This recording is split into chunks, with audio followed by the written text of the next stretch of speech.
আমন্ত্রণ নিউজ 24 এর নিয়মিত স্বাস্থ্য বিষয়ক সাপ্তাহিক আয়োজন স্বাস্থ্য সংলাপ অনুষ্ঠানে। দর্শক, আপনাদের সাথে আছি আমি ডাক্তার অর্থি চক্রী। অদ্ভুত এক সময়ের মধ্য দিয়ে আমরা প্রতিনিয়ত সময় কাটাচ্ছি এবং চারদিকে ঢাকা সহ দেশের বিভিন্ন উপজেলা কিংবা জেলাগুলোতে এত বেশি জ্বর ছড়িয়ে পড়েছে এবং যার বেশিরভাগ ক্ষেত্রে জ্বরের প্রকৃত কারণগুলো অজানা। তবে জ্বর আসলে কি কারণে, কোনো ভাইরাস নাকি ডেঙ্গু নাকি চিকুনগুনিয়া? দর্শক, আজ আমরা কথা বলবো জ্বর কি কারণে হচ্ছে এবং জ্বরের নানা ধরনের চিকিৎসা পদ্ধতি নিয়ে এবং সতর্কতায় আপনার কি ধরনের মেজারমেন্ট নেওয়া প্রয়োজন, এই প্রত্যেকটি বিষয় নিয়ে আলোচনা করবার জন্য স্টুডিওতে আমাদের সাথে উপস্থিত আছেন স্বনামধন্য বিশেষজ্ঞ চিকিৎসক অধ্যাপক ডাক্তার মোহাম্মদ মনিরুজ্জামান, যিনি মেডিসিন বিভাগের প্রধান, মুগদা মেডিকেল কলেজ এবং আহ্বায়ক বাংলাদেশ সোসাইটি অফ মেডিসিন। দর্শক, জ্বর সংক্রান্ত যে কোনো পরামর্শের জন্য চাইলেই ফোন দিতে পারেন টেলিভিশন স্ক্রলে দেখানো নাম্বারে। আমরা চেষ্টা করব বিশেষজ্ঞ চিকিৎসকদের দ্বারা আপনার এই বিষয়টি নিয়ে আলোচনা করবার। স্যার, স্বাগত আমাদের আজকের আয়োজনে। ধন্যবাদ। স্যার, গত একদিন আগে সারা দেশে ডেঙ্গুতে আক্রান্ত হয়ে হাসপাতালে ভর্তি হয়েছে প্রায় 428 জন এবং যাদের মাঝে প্রায় 3 জনের মৃত্যু হয়েছে। তো এই যে মারা গিয়েছে বা হাসপাতালে ভর্তি হয়েছে তাদের মধ্যে বেশিরভাগই কিন্তু ঢাকা সেন্ট্রিক, ঢাকা 2 সিটির মাঝে। একটু জানতে চাই যে এই বছর ডেঙ্গুর পরিস্থিতি এখন আমরা দেখছি ভয়াবহ, কিন্তু গত বছরের তুলনায় এই বছরের ভয়াবহতা কি একই রকম রয়েছে নাকি বাড়ছে, কোন অবস্থায় আছি আমরা? ধন্যবাদ ডক্টর অর্থে আপনার সুন্দর প্রশ্নের জন্য। আপনার প্রথম কথাটাই আমার একটু আপত্তি, ভয়াবহ আমরা এই কথাটাকে নিব না। যদিও আমাদের একটা মৃত্যু কাম্য নয় যে কোনো অসুস্থতায়, হ্যাঁ, তবে গতবারের তুলনায় এবারের পরিস্থিতি আলহামদুলিল্লাহ এখন পর্যন্ত অনেক ভালো, in terms of number of patients, in terms of number of mortality.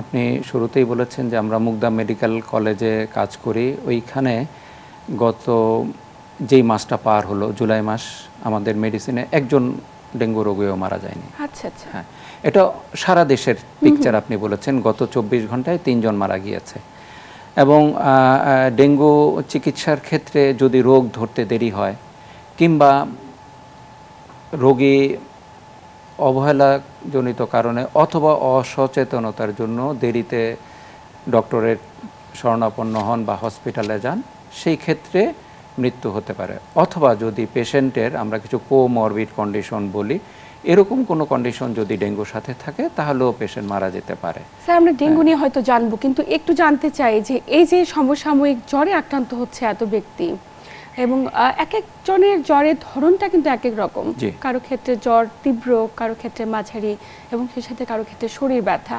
একটু জানতে চাই যে আপনার হাসপাতালের পরিস্থিতি কেমন, আসলে কি কি কারণে একজন ব্যক্তির জ্বর হচ্ছে? জ্বর তো একটি রোগের বহিঃপ্রকাশ। জি জি, ধন্যবাদ। এই সময়ে আমাদের আবহাওয়াগত কারণেই জ্বর একটু বেশি হবে। আমাদের এই সময়ে টেম্পারেচার বাড়ে, হিউমিডিটি বাড়ে, তার সাথে সাথে অনেক সময়ই আমরা যে খাবার পানিটা খাই বৃষ্টির কারণে অনেকখানে এই পানিটা দূষিত হয়ে যাওয়ার ঝুঁকি থাকে। পানিবাহিত কারণেও এই সময়ে কিছু জ্বর জারি হয়ে থাকে। তবে এই সময়টা যেটা কনসার্ন আমাদের অনেক বেশি, গত কয়েক বছরের তুলনায় এবার চিকুনগুনিয়াটা বেশি হচ্ছে এবং এই চিকুনগুনিয়ার জন্যই রোগী অনেক বেশি শরীর ব্যথা, গিটে ব্যথা, একদম ইয়াং লোক হাঁটতে পারছে না, ব্যথায় কুকড়ে যাচ্ছে, এই জিনিসগুলোর জন্য রোগীরা হয়তো বা কিছুটা ভয় পাচ্ছে। আচ্ছা, এই এবং ডেঙ্গু আছে, কিছু কোভিডও হচ্ছে। আর ইউজুয়াল যেটা এই সিজনের আমরা যেগুলোকে আইডেন্টিফাই করতে পারি না বা করার খুব বেশি চেষ্টাও করি না, যে রেসপিরেটরি সিনসিটিয়াল ভাইরাস দিয়ে কিছু হচ্ছে, কিছু ভাইরাল ইনফ্লুয়েঞ্জা হচ্ছে, এগুলো এই সময়ের সাধারণ বলতে পারেন। তবে ইন এডিশন ডেঙ্গু এবং চিকুনগুনিয়া বেড়ে যাওয়ায় সংখ্যাটা হয়তো একটু বেশি দেখা যাচ্ছে। এবং আমাদের যেহেতু এই সিজনে ডেঙ্গু এবং চিকুনগুনিয়া দুইটারই বাহক একই মশা, ডেঙ্গু এডিস ইজিপ্টি এবং এডিস অ্যালবাপটিকাস, এদের সংখ্যা বেড়ে যায় বলেই, এদের বংশবৃদ্ধি বেড়ে যায় বলেই এই দুইটা রোগের প্রাদুর্ভাব একটু বাড়ে। সেই হিসাবেই আমরা বাড়তি পাচ্ছি, চিকুনগুনিয়াটা একটু বেশি পাচ্ছি। অন্যান্য বছরের এই সময়ের তুলনায়। এই কারণেই আমাদের এই মনে হচ্ছে বছর এত চিকুনগুনিয়া বেড়ে গেল, এটি নিশ্চয়ই আমাদের জন্য শঙ্কার বিষয়। কিন্তু একটু জানতে চাই যে আপনি তো বলছিলেন মশার কামড়ে চিকুনগুনিয়া হয়, তো এই মশার কামড়ের ধরনটা আসলে কখন, দিনের যে কোনো সময় নাকি সুনির্দিষ্ট একটা সময়সীমা রয়েছে? না, এই আমরা এটা জানি, এই একই মশা যেই মানে ভেক্টর আমরা যেটাকে বলি, মোস্টলি এডিস অ্যাজেপ্টি, এটা দিনের শুরুতে এবং দিনের শেষ বেলা কামড়ায়। যে এই সময়টুকু যদি আমরা বাড়তি সতর্কতা অবলম্বন করি, তাহলে আমরা আশা করি যে এই মশকবাহিত এই দুইটা রোগ আমরা অনেকখানি প্রতিরোধ করতে পারবো। তার সাথে সাথে এই মশকের বংশবৃদ্ধি ঠেকানোর জন্য আমরা বহু বছর ধরে বলে আসছি যে আমাদের যেন পরিষ্কার পানি জলাবদ্ধতা তৈরি হতে না পারে, এই জিনিসটা আমাদের খুব খেয়াল করা। আমাদের বাসার আশপাশটা পরিষ্কার রাখা, যেখানে আমরা গার্ডেনিং করি, টবে গাছ লাগাই, সেখানে যেন অন্তত 3 দিনের মধ্যে একবার অন্তত আমরা এই পানিটা চেঞ্জ করে দেই। আমরা যারা লম্বা সময়ের জন্য বাসার বাইরে যাই, তারা যেন বাসায় যেখানে পানি জমে থাকে, কমোড বা এই ধরনের পানি জমে থাকার জলাধারগুলো ওপেন না রাখে। অনেকখানে আন্ডার কনস্ট্রাকশন বিল্ডিংয়ে কিছু কনস্ট্রাকশন ম্যাটেরিয়াল পড়ে থাকে, আমরা হয়তো খেয়ালও করি না, বাট সেখানে বৃষ্টির জন্য পানি জমে এবং পানি জমলেই সেখানে এই ডেঙ্গু মশার বংশবৃদ্ধি, যেই একই মশা চিকুনগুনিয়ারও বংশবৃদ্ধির জন্য দায়ী, সেই মশার বংশবৃদ্ধি হওয়ার সুযোগটা আমরাই করে দিচ্ছি। কাজে আমরা যদি আরেকটু সচেতন হই নাগরিকদের দিক থেকে, তাহলে এই সংখ্যাটা আরও অনেক কমানো যাবে। তার সাথে সাথে আমরা ব্যক্তিগত সুরক্ষা হিসাবে আমরা যদি ফুল হাতা জামা পরি, যদিও গরমের সময় এখন ফুল হাতা জামা পরাটা একটু কঠিন, তা সত্ত্বেও নিজের প্রোটেকশন নিজেকে নিতে হবে, সেই হিসেবে একটু ফুল হাতা জামা পরলাম, জুতা মোজা ব্যবহার করলাম, সেই ক্ষেত্রে এই ঝুঁকিগুলো আমরা কিছুটা কমাতে পারি। বাড়তি প্রিকশন কিংবা সতর্কতার একদমই কমতে রাখা যাবে না, যেহেতু এই মৌসুমে অনেক বেশি ডেঙ্গু কিংবা চিকুনগুনিয়া হচ্ছে। স্যার একটু জানবো যে চিকুনগুনিয়া তো অনেকের জন্য নতুন, যেহেতু এবছর এটার প্রাদুর্ভাব বেড়ে গিয়েছে। আমরা ডেঙ্গুর সঙ্গে অনেক বেশি পরিচিত, করোনার সঙ্গে পরিচিত, কিন্তু চিকুনগুনিয়া সম্পর্কে অনেকে বোঝে না। একটু জানবো স্যার উপসর্গগুলো কেমন প্রকাশ পেতে পারে? ধন্যবাদ। উপসর্গগুলো তিনটারই, যেটা এখন আমাদের বেশি কনসার্ন, ডেঙ্গু, চিকুনগুনিয়া এবং কোভিড, একটা কমন উপসর্গ আছে, জ্বর। তবে এই জ্বরের সাথেও পার্থক্য আছে। যদি তীব্র জ্বর সাথে তীব্র গিটে ব্যথা, গিট ফুলে যাওয়া, এবং আমরা বলি পায়ের গোড়ালি, তীব্র ব্যথা, তার সাথে হচ্ছে ব্যাক পেইন তীব্র, এটা আমরা কবজি, হাতের ছোট ছোট জয়েন্টগুলো তীব্র ব্যথা, ফুলে যাওয়া, মানে এত ব্যথা যে একজন ইয়াং মানুষ ব্যথায় কুঁকড়ে যায়, সামনের দিকে বেন্ড হয়ে যায়, এত তীব্র ব্যথা। তার সাথে সাথে র্যাশ, কিছু খাওয়ার অনীহা, অনেক সময় কিছু আমরা বলি এই নেক রিজনে কিছু গ্ল্যান্ড ফুলে যাওয়া, সার্ভাইক্যাল লিম্ফ্যাডেনোপ্যাথি, ইচিং, এই সিমটমগুলো মোস্টলি চিকুনগুনিয়ার সাথে যায়। আচ্ছা স্যার, এই যে র্যাশের কথা বললাম, র্যাশ কি একদম শুরুর দিকে হবে? কারণ আমরা তো জানি ডেঙ্গুর ক্ষেত্রেও কিন্তু র্যাশ হয়। শুরুর দিকেই হতে পারে, তবে ডেঙ্গুর র্যাশ আর চিকুনগুনিয়ার র্যাশ আসলে খুব বেশি পার্থক্য করা যায় না। আমরা পার্থক্যগুলো জানবো, কিন্তু একজন দর্শক অপেক্ষায় রয়েছে। আচ্ছা জি প্লিজ। দর্শক কে আছেন? আপনার নাম বলে প্রশ্ন করুন। আসসালামু আলাইকুম। ওয়ালাইকুম আসসালাম। দর্শক আমরা শুনছি আপনাকে। আমার ঠিকানা হচ্ছে সিরাজগঞ্জ কুলাপাড়া। কোনাপাড়া থেকে বলছেন? জি জি, কি সমস্যা? সমস্যা ধরেন আমার পরিবারের সকলেরই জ্বর এই সময়। অনেক এই খাচ্ছি, তারপরও কাজ হচ্ছে না। জি, পরিবারের জ্বর হয়েছে এই মুহূর্তে, আর কি কোনো বাড়তি সমস্যা রয়েছে জ্বরের পাশাপাশি অন্য কোনো সমস্যা? এই জ্বরই খালি অ্যান্টিবায়োটিক খাচ্ছি, সিম্যাক্স খেয়েছি, অনেক ওষুধ খাচ্ছি, কিন্তু কমছে না। কতদিন হয়েছে? 4 দিন। 4 দিন হলো। জি দর্শক, আপনি আমাদের সাথেই থাকুন, আমরা বিষয়টি নিয়ে আলোচনা করছি। স্যার দর্শক ফোন দিয়েছিল, এই ওনার প্রশ্নের মানে প্রতিক্রিয়া হিসেবে আমি একটা কথা সাধারণ মানুষ আমাদের সবার জন্য বলতে চাই এই জ্বর 3-4 দিন হয়ে গেলেই উনি যেমন বারবার কথাটা বলেছেন অ্যান্টিবায়োটিক খাচ্ছে কাজ হচ্ছে না, এটা আপনারা ডক্টরের পরামর্শ ছাড়া কখনোই নিজের থেকে কিংবা ফার্মেসি থেকে কথা বলে অ্যান্টিবায়োটিক খাবেন না। এগুলো এই যে আমরা 3টা জ্বর নিয়ে এখন বেশি কনসার্ন, বিশেষ করে ডেঙ্গু, চিকুনগুনিয়া, কোভিড, এগুলো সব হচ্ছে ভাইরাস জনিত রোগ এবং ভাইরাস জনিত রোগে অ্যান্টিবায়োটিকের কোনোই ভূমিকা নেই। নিশ্চিত থাকেন আপনি অ্যান্টিবায়োটিক খাচ্ছেন, এতে আপনার উপকার হচ্ছে না বরং ক্ষতি হচ্ছে। হ্যাঁ, এটা যদি সাথে কোনো ব্যাকটেরিয়াল ইনফেকশন থাকে তাহলে কি ধরনের ব্যাকটেরিয়াল ইনফেকশন হয়েছে সেটা আগে আপনাকে ধরতে হবে, তারপর সেই অনুযায়ী আপনাকে অ্যান্টিবায়োটিক দিতে হবে। আপনি জ্বরের জন্য কমন কিছু অ্যান্টিবায়োটিক এটা ব্যবহার করছেন, এতে আপনার উপকারের চেয়ে ক্ষতি বেশি হচ্ছে। সো আপনি নিকটস্থ কোনো হাসপাতালে, আপনি যেখানেই আছেন এর কাছাকাছি আমাদের সরকারি কোনো হাসপাতাল আছে, সেখানে গিয়ে আপনি মেডিসিন বহির্বিভাগে দেখান। সেখানে তারা আপনার হয়তো প্রয়োজনীয় কিছু পরীক্ষা নিরীক্ষা করে আপনার জ্বরটা ধরে সেই অনুযায়ী চিকিৎসা দিবে। তা না হলে আপনি ফ্যামিলির সবাই যেহেতু আক্রান্ত হয়েছেন, ফ্যামিলির সবাই আক্রান্ত হলে এটা আমরা চিন্তা করি যে একই এনভায়রনমেন্টেই আপনি আছেন, এটা আপনার অন্য উপসর্গের কথা আপনি যেহেতু বলেননি, এটা কোভিড হতে পারে, এটা ডেঙ্গু হতে পারে, চিকুনগুনিয়াও হতে পারে, এমনকি এটা অন্য যে কোনো ভাইরাল ফ্লু হতে পারে। হ্যাঁ, সো আপনি এই অ্যান্টিবায়োটিক দয়া করে খাওয়ার আগে আপনি ডক্টরের পরামর্শ নেন, উনি কোনো পরীক্ষা দিলে সেগুলো করেন এবং সেই অনুযায়ী চিকিৎসা নেন। তা না হলে আপনার এটা জ্বর হয়তো দেখা যাবে যে এটা ডেঙ্গু হলে 6 থেকে 7 দিনের মধ্যে নিশ্চয়ই সেরে যাবে যদি কমপ্লিকেটেড না হয়। চিকুনগুনিয়াও জ্বর সেরে যাবে, হয়তো ব্যথা একটু লম্বা সময় থেকে যেতে পারে, বাট আপনি অ্যান্টিবায়োটিক খেয়ে কোনো উপকার করছেন না নিজে। স্যার একটু জানবো যে এই যে অ্যান্টিবায়োটিক খাচ্ছে এবং জ্বরগুলো যে হচ্ছে, প্রত্যেকটা ব্যক্তির ধারণা যে আশেপাশের ফার্মাসি থেকে যাব, সেখান থেকে প্যারাসিটামল খাবো, অ্যান্টিবায়োটিক খাবো, তাতে করে হয়তো জ্বর সেরে যাবে, কিন্তু ইনভেস্টিগেশনের তো একটা প্রয়োজনীয়তা রয়েছে। অবশ্যই। এবং সেক্ষেত্রে জ্বর হলে কতদিনের মাথায় ইনভেস্টিগেশনগুলো করানোর প্রয়োজন এবং কি কি ধরনের বেসিক ইনভেস্টিগেশন রয়েছে? আমরা বলি জ্বর হলে যত তাড়াতাড়ি সম্ভব আপনি ডক্টরের পরামর্শ নেন এবং ফার্স্ট 3 ডের মধ্যেই কিছু বেসলাইন ইনভেস্টিগেশন আমরা করে ফেলতে বলি। আমরা কিপিং ইন মাইন্ড, আমরা মাথায় রাখবো যে ডেঙ্গু, চিকুনগুনিয়া, কোভিড এগুলো মাথায় রেখে নর্মাল একটা আমরা ব্লাড সিবিসি করব। এই সিবিসি থেকে আমরা অনেকখানি গাইড পাবো এবং ওই উপসর্গ অনুযায়ী যদি আমি ডেঙ্গু সন্দেহ করি তাহলে আমি NS1 অ্যান্টিজেন করব 3 দিনের মধ্যে। আমি যদি চিকুনগুনিয়া সন্দেহ করি, চিকুনগুনিয়া টেস্ট সবখানে অ্যাভেলেবল না, চিকুনগুনিয়া কনফার্ম করতে গেলে আমাদের RT-PCR করা লাগে এবং এটা 5 দিনের মধ্যেই করা যেতে পারে। সবগুলো সেন্টারে এটা অ্যাভেলেবল না।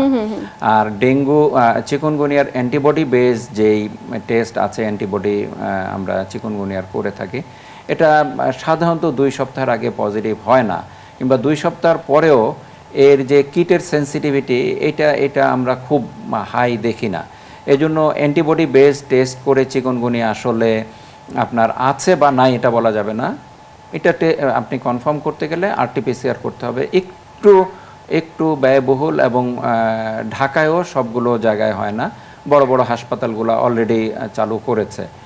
আর আপনার যেটা হলো, আমরা এরকম ক্ষেত্রে ডেঙ্গু, চিকুনগুনিয়া যদি সন্দেহ হয়, আমরা শুরু থেকে এটাকে ডেঙ্গু বলেই চিকিৎসা করব এবং তীব্র ব্যথানাশক কোনো ওষুধ খাবো না।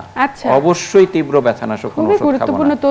কারণ হচ্ছে যে যদি এটা ডেঙ্গু হয়ে থাকে, ডেঙ্গুতে আমরা জানি যে হেমোরেজ, রক্তক্ষরণের ঝুঁকি থাকে। আপনি যদি অ্যাসপিরিন বা এই ধরনের অন্য কোনো তীব্র ব্যথানাশক ওষুধ খেয়ে থাকেন তাহলে আপনার রক্তক্ষরণের ঝুঁকি অনেক বেশি বাড়বে, ডেঙ্গু হেমোরেজিক বা ডেঙ্গু শকে যাওয়ার ঝুঁকি থাকবে। এজন্য একটু কষ্ট করে হলেও ব্যথাটা সহ্য করবেন, ডক্টরের পরামর্শ ছাড়া অবশ্যই কোনো তীব্র ব্যথানাশক। স্যার, এক্ষেত্রে একটি প্রশ্ন চলেই আসে যে প্রতি বছর তো ডেঙ্গুর উপসর্গগুলো বদলে যায়, এবছর কি ডেঙ্গুর উপসর্গে ব্যথাটা যোগ হয়েছে? আমি কি উপসর্গগুলো সম্পর্কে জানবো? ধন্যবাদ। আসলে প্রতি বছর চেঞ্জ হয় ব্যাপারটা ওরকম না, কিছু চেঞ্জ হয়, এই উপসর্গগুলো আছেই। গত কয়েক বছর থেকে ডেঙ্গুর সাথে আমরা বাড়তি যে উপসর্গটা পাচ্ছি, যে লুজ মোশন, ডায়রিয়া, পেট খারাপ হচ্ছে, এটা ডেঙ্গুর একটা রিকগনাইজড উপসর্গই, কিন্তু হয়তোবা প্রেজেন্টেশনটা কম ছিল। গত কয়েক বছরে এটা একটু বেশি পাচ্ছি। এবং আর যে এই বছরের কথা আপনি জিজ্ঞাসা করলেন, আমরা হসপিটালগুলোতে ভিন্নতা কিছু পাচ্ছি না, গত কয়েক বছর যেরকম সেরকমই। এবং আমি আবারও বলি, সংখ্যা বা তীব্রতার দিক থেকে গত বছর বা তার আগের বছর, বিশেষ করে 2023-এর মতো তো নাই, 2024-এর মতো না এখন পর্যন্ত আলহামদুলিল্লাহ। হ্যাঁ, কিন্তু সেটা হয়তো রিপ্লেস হচ্ছে ভাই চিকুনগুনিয়া। চিকুনগুনিয়ায় ব্যথা, অনেক বেশি ব্যথা, এমনকি হয়তো জ্বরও উঠেনি এখনো, তার আগেই ব্যথায় কাবু হয়ে রোগীরা আমাদের কাছে চলে আসছে। বেশিরভাগ ক্ষেত্রে রোগীরা দেখা যাচ্ছে স্বাভাবিক কোনো কাজকর্ম করতে পারছে না, একদম না, একদম না। এবং আমরা জানি এরকম আমাদের কিছু ফিজিশিয়ান আক্রান্ত হয়েছেন, আমাদের কিছু সিনিয়র ফিজিশিয়ান আক্রান্ত হয়েছেন। এত তীব্র ব্যথা, উনি বিছানার এপাশ থেকে ওপাশ হতে পারছেন না। হ্যাঁ, এত তীব্র ব্যথা। কিন্তু এই ব্যথা, এটা সাময়িক উপশমের জন্য ব্যথার ওষুধ খেয়ে ফেলবো, দয়া করে এই কাজটা করবেন না যতক্ষণ পর্যন্ত। স্যার, যদি চিকুনগুনিয়া হয়ে থাকে, এত তীব্র ব্যথা তো নরমালি আবার চিকুনগুনিয়াতেই হচ্ছে, চিকুনগুনিয়া ব্যথার ওষুধ খেলেও কি ক্ষতির কারণ হতে পারে? না, চিকুনগুনিয়া আমরা ব্যথার ওষুধ দিয়ে থাকি, বিশেষ করে যদি মায়োসাইটিস সাথে থাকে ব্যথার ওষুধ দিয়ে থাকি। কিন্তু আপনাকে শিওর হতে হবে যে এটা ডেঙ্গু না। কখনো কখনো যেহেতু একই বাহক, ভেক্টর বা বাহক আমরা বলি, একই বাহক, যে এডিস মশা, সেই একই বাহক ডেঙ্গু ছড়ায়, চিকুনগুনিয়াও ছড়ায়। কারো কারো ক্ষেত্রে কোএক্সিস্টিং ডেঙ্গু চিকুনগুনিয়া থাকতে পারে। এখন আপনি যদি অত তীব্র ব্যথা থাকে, আপনি চিকুনগুনিয়া টেস্ট করে শিওরও হলেন, কিন্তু যতক্ষণ আপনি শিওর না হবেন যে এটা ডেঙ্গু না, ততক্ষণ পর্যন্ত তীব্র ব্যথানাশক ওষুধ খাওয়া যাবে না। এবং এই ব্যথাটা কমে যাবেই, ইনশাল্লাহ কমে যাবে। আপনার একটু কষ্ট হবে কিন্তু কমে যাবেই। কিন্তু আপনি ব্যথার ওষুধ, তীব্র ব্যথানাশক ওষুধ খাওয়া মানে আপনি নিজের উপরে বিরাট ঝুঁকি তৈরি করছেন, যেটা অবশ্যই উচিত না, অবশ্যই। একদমই তাই। স্যার, একজন দর্শক অপেক্ষায় রয়েছেন, আলোচনায় ফিরবো। জি, দর্শক কে আছেন? আপনার নাম বলে প্রশ্ন করুন। আমার নাম হচ্ছে সাগর, কুষ্টিয়া থেকে। আমার নাম হচ্ছে সাগর, কুষ্টিয়া থেকে বলছি। জি জি সাগর, আমরা শুনছি আপনাকে, কি সমস্যা বলুন। স্যার, হচ্ছে আমার সপ্তাহখানে জ্বর, কিন্তু আমি হচ্ছে ডাক্তার দেখাইছি, সরকারি ডাক্তার দেখাইছি। উনি ওষুধ লিখছে জিম্যাক্স আর 14, মানে আর না পাই এক্সটেন। জিম্যাক্স দিয়েছে, জি 3 বার না পাই এক্সটেন আর একটা জিম্যাক্স। দর্শক, কোনো কি পরীক্ষা করিয়েছেন আপনি? জিম্যাক্স দিয়েছে, চিকিৎসকের পরামর্শ মেনে খাচ্ছেন? মানে উনি কোনো পরীক্ষা দেয়নি, উনি ওষুধ লিখে দিচ্ছে। উনি জেলা কারাগারের ডাক্তার, সরকারি। জি জি জি। জ্বর এই মুহূর্তে সমস্যা কি? আচ্ছা, জ্বর ছাড়া আপনার কি অসুবিধা? আপনি একটা অ্যান্টিবায়োটিক নাই, শরীর ভালো, কিন্তু ধীরে কামড়ায়নি কমছে। দর্শক, একটু আমি জানতে চাই যে এই মুহূর্তে আপনার তো জ্বর রয়েছে বলছেন, আর কি কোনো অসুবিধা হয়েছে? না না, আর কোনো অসুবিধা নেই, গলা ব্যথা নাই, কিছু নাই, শরীর সুস্থ, কিন্তু ধীরে কামড়ায়নি, কমে না। জি, আপনার জ্বরের পাশাপাশি মনে হয় জয়েন্টে পেইন রয়েছে, হাঁটুতে ব্যথা, গিরায় ব্যথা। মানে ধীরে কামড়ায়নি, কমে না। আচ্ছা, না কোনো গিরা কি ফুলা আছে কিনা? আপনি আমাদের সাথেই থাকুন, আমরা বিষয়টি নিয়ে আলোচনা করছি। স্যার, উনি যেমনটি বলছিল যে ওনার হাঁটুর এবং পায়ের গোড়ালিতে তীব্র যন্ত্রণা এবং সেই সাথে জ্বর রয়েছে। উনি একজন চিকিৎসক দেখিয়েছে, নাপা দিয়েছে, জিম্যাক্স দিয়েছে এবং হয়তো বা অ্যাসিডিটির জন্য কোনো ওষুধ দিয়েছে। আচ্ছা, না, এটা যেটা হলো, এখন ওনার বয়সটা আমি ঠিক খেয়াল করতে পারিনি, ওনার বয়স কেমন। অনেক সময় বয়স্ক মানুষের তো বয়স হিসাবে অস্টিও আর্থ্রাইটিস থাকতে পারে, বা অন্য কোনো আমরা যেটাকে বলি যে সিস্টেমিক পলিআর্থ্রাইটিস, এরকম কিছু থাকতে পারে। সেরকম কিছু আছে কিনা, এটা ওনার সাউন্ডটা ক্লিয়ার বোঝা যাচ্ছিল না। এটা কি এই আর্থ্রাইটিস বা গিটে ব্যথাটা কি জ্বরের পরেই হয়েছে নাকি আগে থেকেই ছিল, এটা জানা দরকার ছিল। কোন কোন গিটগুলো ইনভলভ হয়েছে সেটা জানা দরকার ছিল। এবং এই ওনার এই বিবরণ থেকে আমরা এই জিনিসটাও আবার জানলাম যে ওনাকে কোনো পরীক্ষা করা হয়নি, এবং জেলখানার একজন ডক্টর, ওনার প্রতি পূর্ণ সম্মান রেখে আমরা বলছি যে এই ক্ষেত্রেও যে আমরা একটা অ্যান্টিবায়োটিক দিয়েছি, এটা দেওয়াটার আগে হয়তোবা কিছু পরীক্ষা করে নেওয়াটা দরকার ছিল। এবং ওনার জন্য আমি পরামর্শ দিব, আপনি আবারও ওই ডক্টর বা অন্য কোনো ডক্টরের কাছে হলেও যান, যে আপনার এই ব্যথাটা কি ওই জ্বরের সিকুয়েল হিসেবে, মানে ওই জ্বরের পার্ট হিসেবেই এই ব্যথাটা রয়ে গেছে কিনা, থাকতে পারে। চিকুনগুনিয়াতে জ্বর সেরে যাওয়ার পরেও এই গিট ব্যথা ফোলা অনেক দিন ধরেই থাকতে পারে। যদিও আমরা বলি সাধারণত কয়েক সপ্তাহের মধ্যে এটা সেরে যায়, কিন্তু কারো কারো ক্ষেত্রে এটা লম্বা সময়, এমনকি 1 বছর পর্যন্ত বা তার চেয়েও লম্বা হতে পারে। আচ্ছা স্যার, এই যে কমপ্লেনগুলো মানে রোগীরা খুব বেশি সাফার করছে তীব্র ব্যথা এবং যন্ত্রণায়, জয়েন্টে পেইন, এগুলো রোধে আসলে পরবর্তীতে কি কি ধরনের প্রিকশন মেনটেন করা প্রয়োজন আমরা জানবো। তবে সময় হয়েছে একটি ছোট্ট বিরতি নেবার। প্রিয় দর্শক, নিউজ 24 এর নিয়মিত স্বাস্থ্য বিষয়ক সাপ্তাহিক আয়োজন স্বাস্থ্য সংলাপ অনুষ্ঠান থেকে নিচ্ছি ছোট্ট একটি বিরতি, সাথেই থাকুন।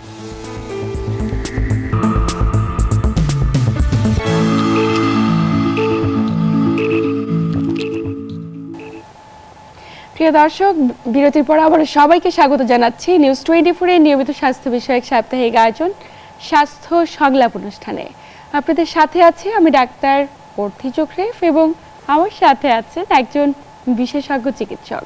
উপস্থিত আছেন অধ্যাপক ডাক্তার মোহাম্মদ মনিরুজ্জামান, যিনি বিভাগীয় প্রধান মেডিসিন বিভাগ, মুগদা মেডিকেল কলেজ হাসপাতাল এবং আহ্বায়ক বাংলাদেশ সোসাইটি অফ মেডিসিন।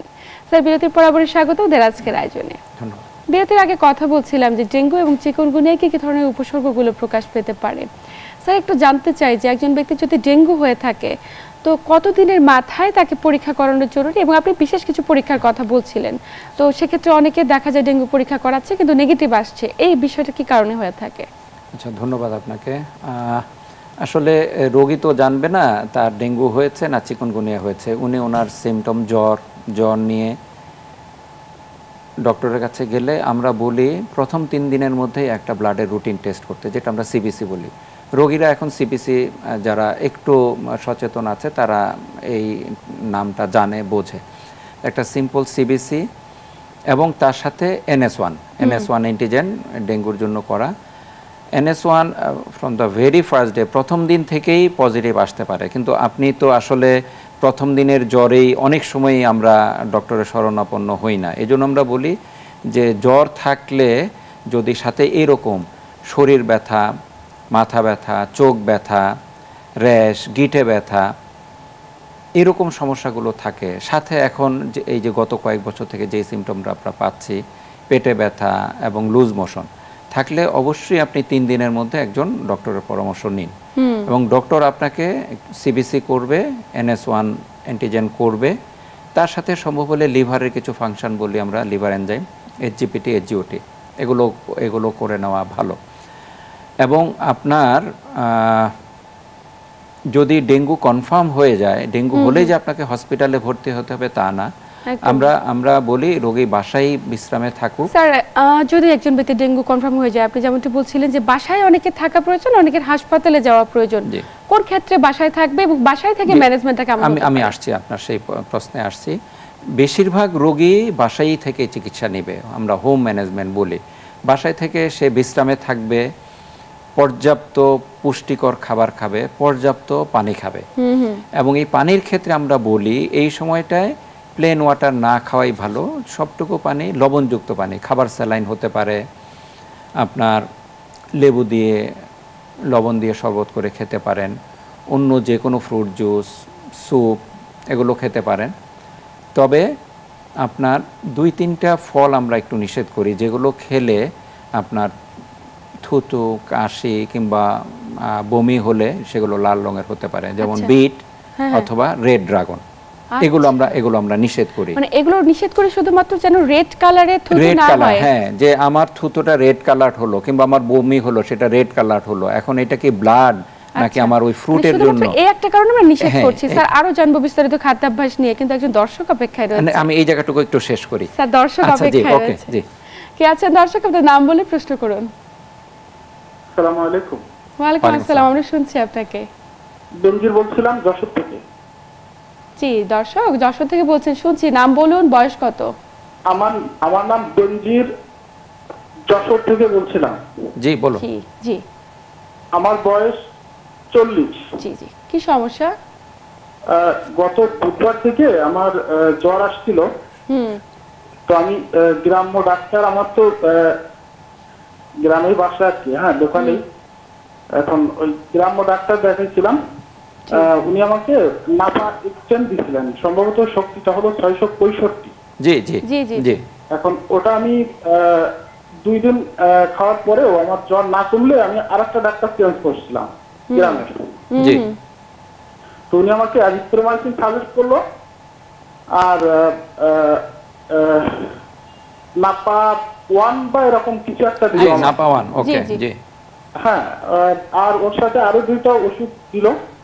তো সেটা খেয়ে ঠিকঠাক ছিল, সবকিছু ভালো চলছিল, কিন্তু গতকাল রাত থেকে আমি বাজার থেকে আসছিলাম, হঠাৎই আমার কম্পন শুরু হলো গাতে। হ্যাঁ, মনে হচ্ছে যে আবার জ্বর আসবে এরকম ভাব। আমি দ্রুত বাসা আসছে একটা কাঁটা গায়ে দিলাম, তারপরে জ্বর আসলো, প্রচন্ড জ্বর আসার পরে ভাত খেয়ে ঘুমানোর চেষ্টা করলাম, আমার সারা রাত ঘুমানো, মানে সারা রাত আমি ঘুমাতে পারিনি, একটা ফোঁটা ঘুম আসেনি আমার। আচ্ছা। এখন গলা ব্যথা, 2 পাশে গলা ব্যথা আছে। যখন মানে গ্রাম্য ভাষায় যেটা বলি আমরা ঝোঁক গিলি, যখন মানে যখন ওই পানিটা খেতে যাচ্ছি। জি ঠিক আছে, আমরা বুঝতে পেরেছি। হ্যাঁ, গলা ব্যথা আছে, জ্বর আছে। জি, হাতে ব্যথা আছে, পায়ে ব্যথা আছে। আচ্ছা, হাঁটু ব্যথা, পায়ে ব্যথাও রয়েছে, এবং ব্যথার মাত্রাটা কি অসম্ভব বেশি এরকম? হাঁটতে কষ্ট হচ্ছে? জি জি জি জি। আপনার এই যে ব্যথার ধরনটা, আপনি বলছিলেন পায়ে ব্যথা, হাঁটুতে ব্যথা, এটা কি অসম্ভব ব্যথা, তীব্র ব্যথা? না না না, তীব্র না, স্বাভাবিক। জি, তীব্র না, কম। জি, আপনি আমাদের সাথেই থাকুন, আমরা আলোচনা করছি বিষয়টি নিয়ে স্যার। ওকে, জি, আমরা এই প্রশ্নটাকে এখন হ্যাঁ ওনার এটাও চিকুনগুনিয়া হতে পারে, যদিও ব্যথাটা তীব্র না, তারপরেও চিকুনগুনিয়া হতে পারে, কারণ ডেঙ্গুতে সাধারণত কাঁপুনি দিয়ে জ্বর আসে না, বাট চিকুনগুনিয়া কাঁপুনি দিয়ে জ্বর আসতে পারে। তবে সাথে যেহেতু গলা ব্যথা আছে, এটা সাধারণ আমরা যে ভাইরাল ফ্লু বলি, সেটাও হতে পারে।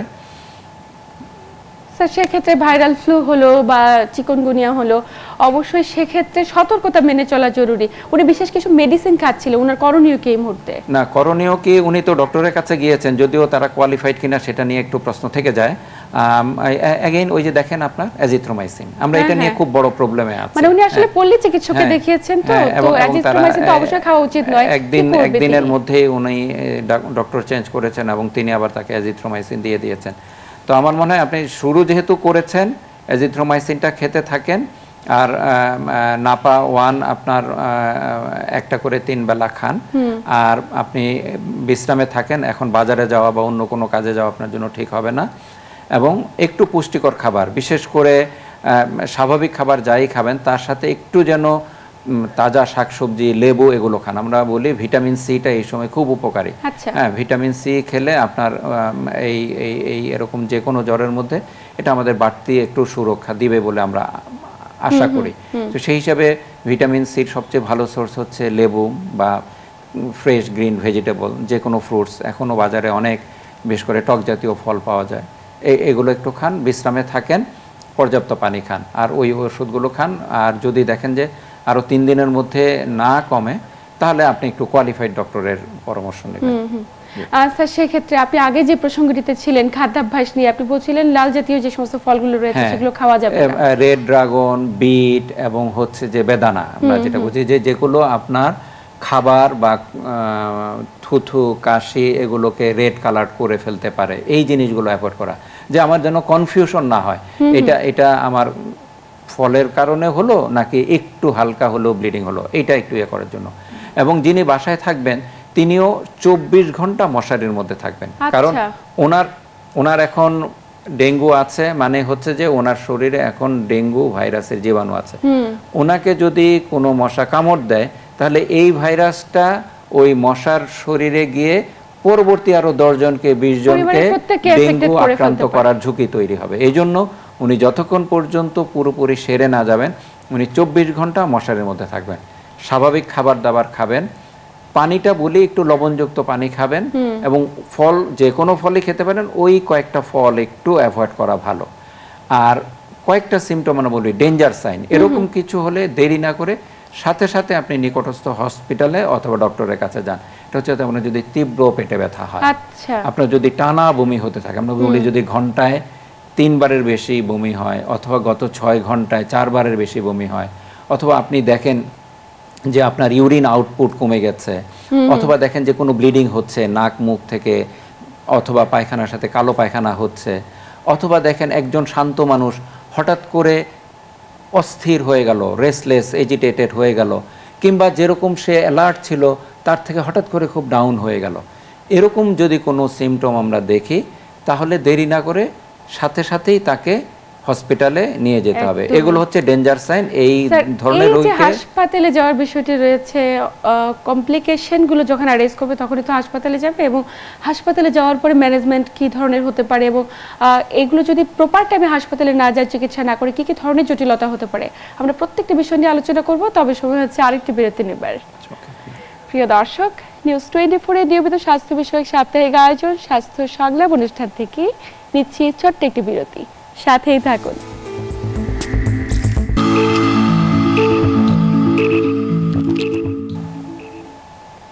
দর্শক, বিরতির পর আবার সবাইকে স্বাগত জানাচ্ছি নিউজ 24 এর নিয়মিত স্বাস্থ্য বিষয়ক সাপ্তাহিক আয়োজন স্বাস্থ্য সংলাপ অনুষ্ঠানে।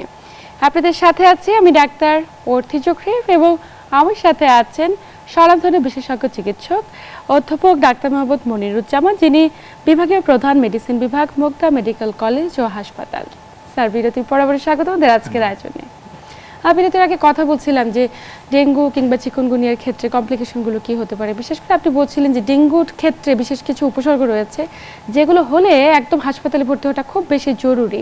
আমি একটু জানতে চাই স্যার, কমপ্লিকেশন বেড়ে যাওয়ার সংখ্যা কাদের ক্ষেত্রে থাকে, কারা ইমিউনো কম্প্রোমাইজড, এবং কাদের ক্ষেত্রে উচ্চমাত্রায় ঝুঁকি রয়েছে? জি, ধন্যবাদ। এই জিনিসটা আমাদের জানতে হবে যে ডেঙ্গু প্রতিটা রোগীকেই, যে আমাদের ডেঙ্গু অনেক রকম ক্লাসিফিকেশন আমরা করি, একটা ক্লাসিক্যাল ডেঙ্গু, একটা ডেঙ্গু হেমোরেজিক ফিভার, আর একটা ডেঙ্গু শক সিনড্রোম। তো বেশিরভাগ পেশেন্ট ক্লাসিক্যাল ডেঙ্গু, কিন্তু ক্লাসিক্যাল ডেঙ্গু হলেই আমরা সবাইকে বাসায় পাঠিয়ে দেব না, কাউকে শুরু থেকে আমরা হসপিটালে ভর্তির জন্য বলবো। আমরা বলি একটা এক্সট্রিমস অফ এজ, একদম বাচ্চাদের ক্ষেত্রে এবং বয়স্কদের ক্ষেত্রে। অন্য কোনো সমস্যা না থাকলেও তাকে হসপিটালে ভর্তি করতে হবে। প্রেগনেন্সি উইথ ডেঙ্গু হসপিটালে ভর্তি করতে হবে, যেই পিরিয়ড মানে ডিউরেশন অফ প্রেগনেন্সি যাই হোক তাকে হসপিটালে ভর্তি হতে হবে। এবং তার সাথে কিছু কোমরবিড কন্ডিশন বলে, কারোর সাথে ডেঙ্গুর সাথে হাইপারটেনশন আছে, ডায়াবেটিস আছে, দীর্ঘমেয়াদী লিভারের রোগ আছে, দীর্ঘমেয়াদী কিডনির রোগ আছে, কারো ইস্কেমিক হার্ট ডিজিজ আছে মানে হৃদরোগ আছে, এইরকম কারো ব্লাডের কিছু রোগ আছে, যে কারণে হয়তো তাকে অ্যান্টিকোয়াগুলেন্ট নিতে হয়, ওয়ারফারিন বা এই ধরনের কোনো ওষুধ নিতে হয়। তাদের ক্ষেত্রে আমরা কোনো জটিলতা না থাকলেও, যেটা আমরা ক্লাসিক্যাল ডেঙ্গু বলি, যে সিম্পল ডেঙ্গু, এদেরকে হসপিটালে ভর্তি হতে হবে। আরও কিছু কন্ডিশনে আমরা শুরু থেকেই রোগীকে হাসপাতালে ভর্তি হতে বলি। কারো যদি মানসিক সমস্যা থাকে, তার ডেঙ্গু ক্লাসিক্যাল ডেঙ্গু হলো, তার হসপিটালে ভর্তি হতে হবে। কেউ যদি এরকম কোনো জায়গায় থাকে যে হোস্টেলে সে একা একা, তার জটিলতা ডেভেলপ করলে সে বুঝতে পারবে না, কিংবা জটিলতা ডেভেলপ করলে সে একা একা নিজেকে নিয়ে হসপিটালে যেতে পারবে না, সেই ক্ষেত্রে কেউ এরকম স্টে অ্যালোন বলি আমরা, তাকে হসপিটালে নিয়ে নিতে হবে। গুরুত্বপূর্ণ তথ্য। কেউ যদি এরকম হসপিটাল থেকে অনেক দূরে থাকে, যেখান থেকে এরকম জন্য কোনো জটিলতা ডেভেলপ করলে তার জন্য ট্রান্সপোর্ট ম্যানেজ করা কিংবা হসপিটালে আসা অনেক সময় সাপেক্ষ বা জটিলতা হতে পারে, তাদের ক্ষেত্রেও হসপিটালে ভর্তি হয়ে যেতে পারে। কোনো ডেঙ্গু পেশেন্ট, তার অন্য কোনো ম্যালিগন্যান্সি আছে, আমরা অ্যাক্টিভ ম্যালিগন্যান্সি বলি, কিংবা ম্যালিগন্যান্সি চিকিৎসা নিচ্ছে, সাইটোটক্সিক থেরাপি নিচ্ছে, তাকেও হসপিটালে ভর্তি হতে যেতে হবে। কাজেই তাদের জন্য ওই আমি বাসায় পাঠিয়ে দিব, কোনো ডেঞ্জার সাইন আসলো কি না তারপরে ভর্তি করব না, তাকে আমরা শুরু থেকেই হসপিটালে ভর্তি করতে হবে। কোনো রোগী শুরুতেই একটা সিবিসি রিপোর্ট নিয়ে আসছে আমার কাছে, ওর অন্য কোনো জটিলতা নেই দেখা যাচ্ছে, কিন্তু প্লেটলেট কাউন্ট 1 লাখের কম, তাহলেও আমরা তাকে হসপিটালে ভর্তি করে নিব। কিংবা দেখা গেল যে তার শরীরে পানি এসে গেছে, পেটে পানি এসেছে, বুকে পানি এসেছে, এরকম ক্ষেত্রেও আমরা তাকে হাসপাতালে ভর্তি করতে নেব। কাজে এই জিনিসগুলো যদি আমরা বলি একটা ফিভার ট্রায়াজ, হসপিটালে আসলে এই ট্রায়াজের মাধ্যমে এই রোগীগুলো আমরা অ্যাকিউট ফেব্রাইল ইলনেস আমরা একদিকে নিয়ে যাব, আর যারা acute febrile chronic febrile illness তাদেরকে অন্যদিকে নিব। তো অ্যাকিউট ফেব্রাইল ইলনেসের মধ্যে আমরা এই জিনিসগুলো অ্যাসেস করব, যে কাদেরকে আমরা হসপিটালে পাঠাবো, কাদেরকে আমরা বাসায় পাঠাবো, এই জিনিসটা যদি সিদ্ধান্তটা অবশ্যই একজন চিকিৎসকের, কখনো রোগীরা নিজের মতো করে অবশ্যই সিদ্ধান্ত নিতে রোগী পারেন নিজে না। না, অবশ্যই এটা স্যার, এই সিদ্ধান্তটা এক্ষেত্রে রোগী একটি নেবে। বিষয় চলে আসে যে অনেকেই ডেঙ্গুতে আক্রান্ত হচ্ছে, হাসপাতালে থেকে চিকিৎসা নিচ্ছে এবং পরবর্তীতে দেখা যায় 1 মাস 2 মাস পরে আবারও ডেঙ্গুতে আক্রান্ত হয়ে যাচ্ছে। তো এই যে আবারও ডেঙ্গুতে আক্রান্ত হয়ে যাওয়ার ঝুঁকি কতখানি রয়েছে একজন ব্যক্তির? অ্যাকচুয়ালি এইটা আমরা বলি যে ডেঙ্গু 4টা আমাদের ইয়ে আছে, সেরোটাইপ আছে, ডেন 1 2 3 4। কেউ যদি ধরেন ডেন 1 দিয়ে কেউ যদি আক্রান্ত হয়, এটা থেকে লম্বা সময় ইমিউনিটি দিবে। ডেন 1 দিয়ে তার আক্রান্ত হওয়ার ঝুঁকি নাই। কিন্তু অন্য যে সেরোটাইপ আছে 2 3 4, সেটাতে সে আক্রান্ত হতে পারে, যে কোনো সময় আক্রান্ত হয়ে যেতে পারে। তার মানে একজন আক্রান্ত হয়েছে, মানে আমি আক্রান্ত হয়েছে, আমি পরবর্তীতে আর কখনোই ডেঙ্গুতে আক্রান্ত হব না এমনটা ভাবার কোনো সুযোগ না, নেই। কখনো না, বরং পরবর্তীতে আক্রান্ত হলে তার কমপ্লিকেশন, ডেঙ্গু হেমোরেজিক ফিভার হওয়ার ঝুঁকিটা অনেক বেশি আচ্ছা। যদি অন্য কোনো সেরোটাইপ দিয়ে আক্রান্ত হয়। এবং যেহেতু সেম সেরোটাইপ দিয়ে আসলে আক্রান্ত হওয়ার ভবিষ্যতে ঝুঁকি খুবই কম, হ্যাঁ, কাজেই সে পরবর্তীতে ডেঙ্গুতে আক্রান্ত হলে অন্য কোনো টাইপ, ডেঙ্গুর অন্য কোনো টাইপ 2 3 4 অন্য কোনোটা দিয়ে আক্রান্ত হবে এবং সেক্ষেত্রে ঝুঁকির মাত্রা অনেকখানি বেশি, ঝুঁকির মাত্রাটা বেশি স্যার, থাকবে। একটু জানতে চাই, এত ব্যক্তি ডেঙ্গু, চিকুনগুনিয়া কিংবা সাধারণ ফ্লুতে আক্রান্ত হচ্ছে, এটি প্রতিরোধে আপনার পরামর্শ কি থাকবে এই মুহূর্তে? প্রতিরোধ, ওই যে আমরা প্রতিরোধটাকে আমরা বলি always prevention is better then cure. আপনি যদি রোগী ফ্রিলি হতে দেন, আপনি এখন হসপিটাল ক্যাপাসিটি যা আছে এর 10 গুণ করেন, তাও দেখবেন যে আপনার বেড ক্রাইসিস আছে, ল্যাবরেটরি সাপোর্টে আপনি দিতে পারবেন। সো আপনাকে প্রতিরোধে যেতেই হবে। এবং প্রতিরোধ এটা 2টা অংশ, একটা হচ্ছে আমার ব্যক্তিগত দায়িত্ব, আরেকটা হচ্ছে আমার প্রাতিষ্ঠানিক দায়িত্ব। তো প্রতিষ্ঠানের দায়িত্ব করুক, সেখানে তো আমার খুব বেশি কিছু বলার নেই। আমি ব্যক্তি যেন আমার চারপাশটা পরিষ্কার রাখি। আমরা আমাদের চারপাশে যেখানে ডেঙ্গু মশা জন্মাতে পারে সেই পরিবেশটাই যেন আমরা না হতে দেই। কেউ বাসায় কোনো ফুলের টব কিংবা পাখি কিংবা মাছ রাখতেই পারি শখের বসে, কিন্তু এগুলোর জন্য 3 দিনের বেশি পানিটা জমা না থাকে। 3 দিনের মধ্যে অবশ্যই পানিটা আমি চেঞ্জ করব। যেখানে আমার কনস্ট্রাকশন ওয়ার্ক হচ্ছে সেখানে আমি এরকম ভাঙাচোরা জিনিস, গাড়ির টায়ার কিংবা একটা ভাঙা বেসিন, ভাঙা কোমর যে কোনোখানে এরকম ফেলে রাখবো না। আমরা কিন্তু চলতে ফিরতে এরকম দেখি, কোনো একটা অফিসের পিছনে এরকম তার হয়তো কিছু জিনিস ভেঙেছে, ওগুলো পড়ে আছে, তার সামনে অফিসটা খুব সুন্দর ফিটফাট চমৎকার। স্যার, এক্ষেত্রে একটি প্রশ্ন চলে আসে, অনেকে তো বাসায় ফিশ অ্যাকোয়ারিয়াম রাখে, ওইখান থেকে কি ডেঙ্গুর প্রাদুর্ভাব হতে পারে? হ্যাঁ, হতে পারে। ওই ফিশ অ্যাকোয়ারিয়ামের কথা আমি বলছি। এটা অবশ্যই 3 দিনের মধ্যে আপনি পানি চেঞ্জ করে পানি আছে, পরিষ্কার পানি, এবং সেই পানিতে মুভমেন্ট নেই। আচ্ছা, এইখানেই হচ্ছে আপনার কোন ধরনের পানি, এই ধরনের পানি জলাবদ্ধতা হলেই সেখানেই আপনার এই ডেঙ্গু মশার প্রাদুর্ভাব হতে পারে। যেখানে ফ্লোয়িং ওয়াটার সেখানে খুব বেশি আপনার হওয়ার সম্ভাবনা নেই। কিংবা ধরেন যেখানে পার্ক আছে আশেপাশে, আমরা তো তাই পার্ক থাকুক, পার্কের আশেপাশে তো বাড়িগুলো রয়েছে, সেখান থেকে হতে পারে। তাই প্রিকশন মেইনটেইন করাটা খুব জরুরি। এবং যদি একদম শেষ প্রান্তে স্যার খুব গুরুত্বপূর্ণ তথ্য দিলেন, প্রত্যেকটি দর্শক আপনার এই গুরুত্বপূর্ণ তথ্য এবং পরামর্শের মাধ্যমে অনেক বেশি উপকৃত হয়েছে। আপনাকে আন্তরিক ধন্যবাদ। ধন্যবাদ অর্থে। প্রিয় দর্শক, এই ছিল আমাদের আজকের আয়োজন। আসুন ডেঙ্গু, চিকুনগুনিয়া কিংবা সাধারণ ফ্লুগুলো প্রতিরোধের ক্ষেত্রে আত্মসচেতনতা তৈরি করি। এক্ষেত্রে জ্বর প্রতিরোধে আত্মসচেতনতার বিকল্প এই মুহূর্তে আর কিছু হতে পারে না। এতক্ষণ সাথে থাকার জন্য সবাইকে আন্তরিক ধন্যবাদ। সবাই ভালো থাকুন, সুস্থ থাকুন এবং নিউজ 24 এর সাথেই থাকুন।